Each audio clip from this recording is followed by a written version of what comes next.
Mencegah terjadinya inflasi menjelang akhir tahun, pemerintah Provinsi Sumatera Selatan melakukan kerjasama antar daerah untuk memenuhi kebutuhan komoditas dan sembako di Sumatera Selatan.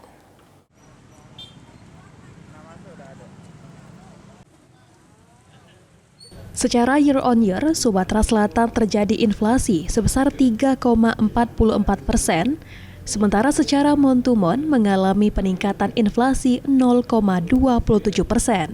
Sehingga pada bulan September 2025, inflasi Sumsel menjadi 2,25%.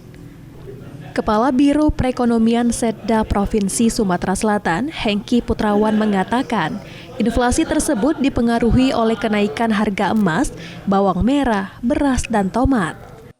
Untuk mengantisipasi terjadinya inflasi menjelang akhir tahun, beberapa langkah dilakukan oleh pemerintah Sumatera Selatan.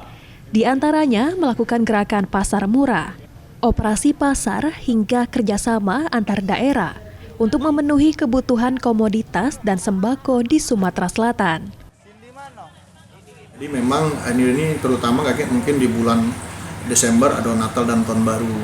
Nah itu juga kita harus tanggulangi secepatnya. Tapi sebelumnya kita harus sudah ini kan, sebelumnya ini sudah kita ada 4K tadi kan, yang harus dilakukan oleh pemerintah. Tapi itu tadi tetap kita koordinasi terus dengan beberapa OPD dan dinas terkait.